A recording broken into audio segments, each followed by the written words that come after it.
Hetal college campus में बैठी थी। जब उसके क्लास पूरे हुए तो वह अपनी सहेली के साथ बातें कर रही थी। उसे रास्ते से जाते समय गायत्री दिखी। गायत्री को आवाज़ दी, गायत्री इधर आओ। हेतल की आवाज़ सुनते ही गायत्री हेतल के पास गई। दोनों बातें करने लगीं। बातचीत के दौरान अचानक हेतल को याद आया कि उसने सुना है कि सुमन ने आत्महत्या कर ली है। इस बारे में गायत्री से जानना चाहा।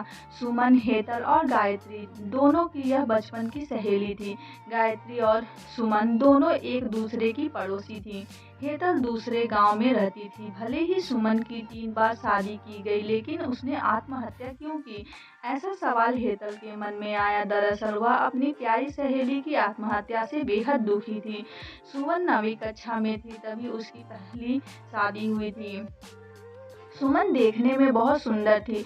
वह होशियार, शालीन और भविष्य के सपनों में रंगने वाली लड़की थी।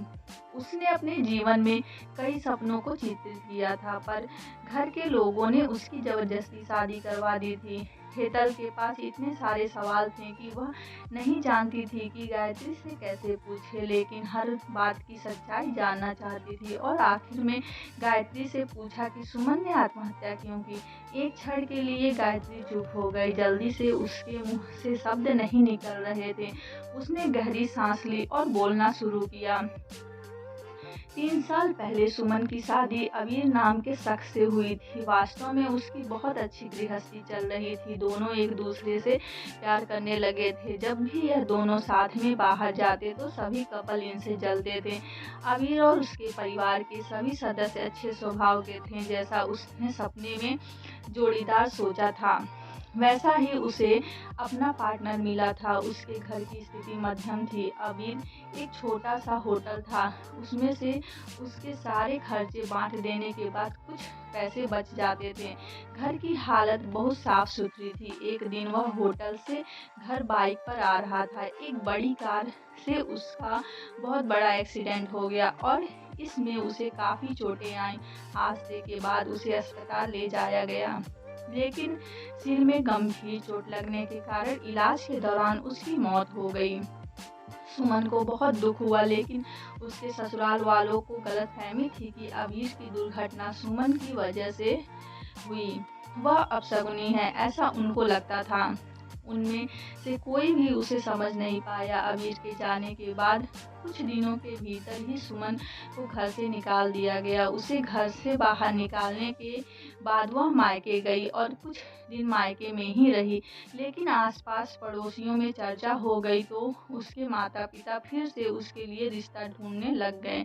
जब वह बाहर निकली थी तो लोग हमेशा उसे ताने मारते थे। इस वजह से सभी बहुत परेशान हुए। ऐसे में उन्होंने जल्दी में अनमोल से शादी करवा दी। अनमोल बहुत बुरा आदमी था, दारू पीता था, कुछ काम धंधा नहीं करता था, चोरी करता, मारपीट करता और रोजाना यही काम था। इस सब से सुमन को बहुत दुख होता था, पर वह कुछ नहीं कर सकती थी। एक बार एक रात को वह देर से घर आया और जल्दी में घर में कुछ ढूंढने लगा। सुमन ने उससे पूछा, पर उसने कुछ भी नहीं बोला। उसे जो चीज़ चाहिए थी वह उसे नहीं मिली। इस वजह से वह वहाँ से बाहर चला गया। सुमन रात भर उसकी राह देखती रही, पर वह आया ही नहीं। दूसरे दिन पुलिस को उसका मृतदेह रास्ते के किनारे पड़ा हुआ मिला। उसका चाकू से किसी ने खून किया था। यह खबर सुमन को पता चली तो उस पर दुखों का पहाड़ टूट पड़ा।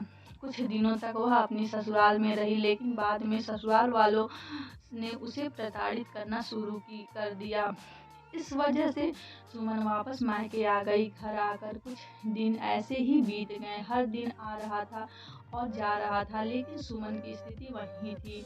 उसी तरफ देखा नहीं जा रहा था। उसका परिवार उसकी स्थिति को सहन नहीं कर सके, इसलिए उन्होंने उसकी वापस शादी करने का फैसला किया। उसके लिए रिश्ता ढूंढने लगे। उसके रिश्तेदारों ने गौतम नाम का लड़का देखा। उसकी पहले से ही एक बार शादी हो चुकी थी और गौतम से सुमन की शादी करवा दी। सुमन बहुत खुश थी। शादी हुई और कुछ महीनों बाद उसे मालूम हुआ कि गौतम को कैंसर है, ब्लड कैंसर। इस बात का पता चलते ही उसके हँसते हुए चेहरे पर फिर से दुखा हो गया, लेकिन उसने हिम्मत से इन सब का सामना करने का फैसला किया। 5 महीने तक अपने पति की सेवा की, लेकिन 5 महीने बाद उसके पति की मौत हो गई। इस दुख से बहुत तंग आ चुकी थी। कुछ दिन बीत गए, लेकिन बाद में ससुराल वालों ने उसकी जिम्मेदारी लेने से इनकार कर दिया, उसके घर से निकाल दिया। बाद में मायके चली गई। उसके माता-पिता, उसके भाई ने भी उसे घर में घुसने से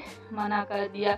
उसके लिए तो उसे उम्मीद की कोई किरण नहीं नज़र आ रही थी। अंत में उसने खुद को ख़त्म करने का फैसला किया, उसका जीवन समाप्त कर दिया। सुमन की यह कहानी सुनकर हेतल की आंखें आंसुओं से भर कर बह रही थी। पूरा दिन वह सुमन के बारे में सोचती रही। क्या इन तीनों घटनाओं में बेचारी सुमन का कोई दोष था?